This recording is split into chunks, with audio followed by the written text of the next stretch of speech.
Welcome to today's Explainer. We are jumping right in today because we're unpacking the core insights from Dr. Susan Edwards' essay, Transformations, Acknowledging, Assessing, and Achieving Change. And we're going to put a really specific focus on her Theme 2 essay, Economics of Everything. We're about to embark on this fascinating, wide-ranging journey exploring exactly how our modern systems, our global economy, and honestly, our everyday lives are rapidly transforming. Look, we are living in an era of unprecedented lightning-fast change. The lines between nature, society, and money are blurring in ways we've just never seen before. It's a wild ride, for sure, and my goal today is to help you clearly understand the complex web of all these transformations. Okay, let's dive into this by looking backwards for just a moment. Back in 1963, the legendary poet laureate Bob Dylan recorded his iconic song explicitly acknowledging and assessing the massive social transformations of his own era. He managed to capture the shifting world in these concise, hypnotic verses. And you know what's really amazing? More than half a century later, that realization perfectly frames the constant, relentless state of transformation that we still live in today. The times are always changing, right? But it's the sheer velocity of that change today that we really need to wrap our heads around. To give you a sense of just how bizarre and, frankly, uneven this modern transformation can be, consider this staggering piece of data from the World Bank. By 2020, 90% of the world's population over the age of 6 will have a cell phone. Let that sink in for a second. Globally, more people have access to cellular phones than to basic, working toilets. It's wild, but it perfectly highlights the strange reality of our current era. Technological advancement is just rocketing forward, connecting us digitally, even while basic physical infrastructure completely lags behind. Now, to reassure you that this wild ride actually has a destination, here are the 5 structured sections of today's Explainer. 1. Acknowledging global transformations. 2. The economies of everything. 3. Commodifying the modern world. 4. Corporate giants among us. And 5. Grappling with economic futures. So let's start with Section 1, Acknowledging Global Transformations, Nature, Society, and Change. Let's look at the natural world first. Transformations in nature actually prompted photographer Joel Sartore to embark on this incredible 12-year project. He traveled the entire globe to photograph more than 7,000 rare animals currently in human care. And why did he do it? Well, because we could lose half of all species by the turn of the next century. Sartore wants us to look directly into the eyes of these animals to see their beauty, their intelligence, and basically force us to care about their survival before they go extinct. We, along with all these magnificent creatures, are part of this global network of life that is currently transforming at a truly alarming rate. And these physical transformations of our planet, they connect directly back to our economies. Consider the sheer devastation of natural disasters like Hurricanes Harvey, Irma, and Maria. Beyond the tremendous and heartbreaking human suffering, Moody's Analytics estimated these storms cost somewhere between $150 and $200 billion. That is an astronomical hit. But here is the economic paradox. In the long run, the massive recovery efforts and the spending bumps, which, by the way, are highly uneven depending on a community's socioeconomic status, they can eventually offset the initial economic wreckage. In the best-case scenarios, this forced physical transformation actually helps regions build back better and improve their resilience to future disasters. Of course, transformations aren't just natural, they're deeply societal. And these societal shifts often happen through highly public, high-profile dialogues about identity and justice. A prime example of this is NFL quarterback Colin Kaepernick taking a knee during the national anthem to protest police brutality. He used his massive platform to fight global oppression. Now, on the flip side, his detractors argued the gesture was deeply disrespectful to the nation's flag and its veterans. And look, as an explainer, we aren't here to pick a side today. Rather, we want to pose the crucial question.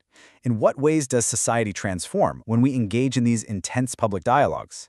How do we actually achieve change when divergent worldviews fundamentally clash like this? Moving on to Section 2, The Economies of Everything, the Global Web. And this brilliantly illustrates the sheer interconnectedness of our modern world. It's like a global butterfly effect. Let's map it out. Step 1. A labor union goes on strike in Nicaragua. Step 2. That halts a specific manufacturing process which disrupts a global supply chain. Step 3. Suddenly, the exact clothing you want to purchase right here in the United States is totally unavailable. Our global connectivity has created this reality where a localized event in one corner of the globe dramatically and swiftly hits the economy of another. Products are manufactured, assembled, and distributed in completely separate locations, linking us all together in this massive, invisible economic web. But this global web also creates some pretty unexpected consequences. For decades now, major corporations have used global outsourcing simply to decrease their expenses. Take India as a prime example. India really capitalized on exporting IT services and business outsourcing. Well, now those young, highly skilled Indian professionals are demanding higher wages, and sometimes they're actually earning more than similarly skilled workers in the US. So a business practice that was originally intended just to save corporations a few bucks has unexpectedly instigated a massive transformation, completely elevating the standard of living and economic standing for thousands upon thousands of Indian workers. Let's look at Section 3, Commodifying the Modern World, Technology and Value. The sheer speed of modern commodification right now is absolutely breathtaking. Just consider what is being turned into profit today. I mean, we have pet owners who are essentially acting as full-time talent managers, turning their dogs and cats into social media influencers just to secure massive corporate marketing dollars. We've got professional video gaming, esports tournaments carrying literally millions of dollars in prize money, turning what used to be a living room hobby into a massive global spectator sport. We even have Elon Musk's SpaceX working to privatize uninhabited locations in outer space. From the pets sleeping in our homes to the literal stars in the sky, technology is finding a rapid way to monetize the whole shebang. Now, what's really interesting about this slide is how some companies are willing to push the absolute boundaries of this digital convenience. There's a Wisconsin-based company called 3 Square Market that literally embedded microchips into the hands of their employees. Yes, literally. This was in lieu of standard company badges or computer logons, with the ultimate goal of transforming into a cashless society where you can just buy a snack in the break room with a wave of your hand.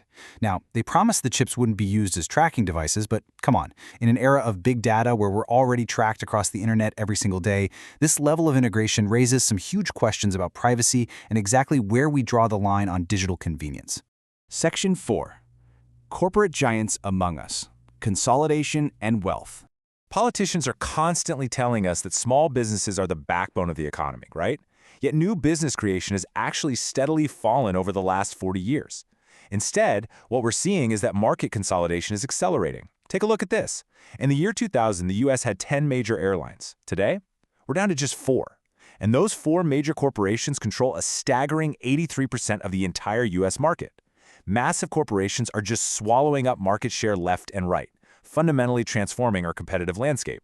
And the financial impact of that consolidation on you, the everyday consumer, is pretty staggering.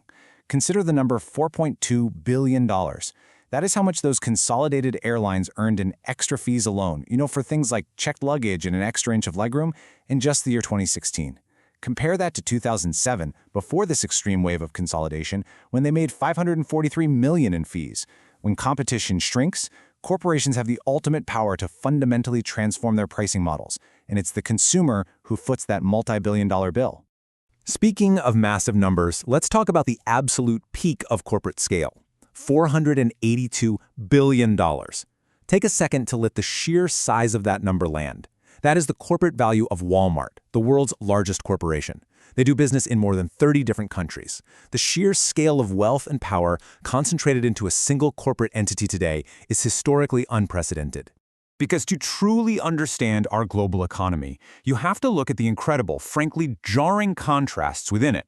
On one hand, you have nations like Qatar with per capita GDPs in excess of $150,000.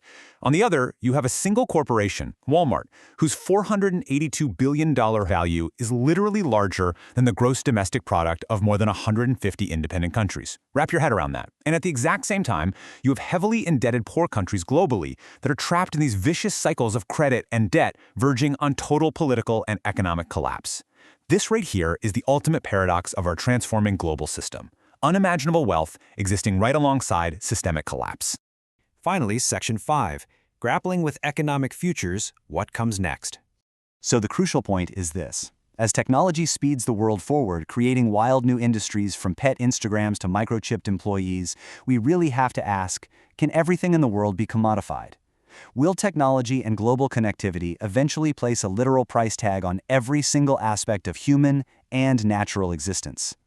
It's a heavy question, but it's one we are actively answering every single time we interact with the digital economy.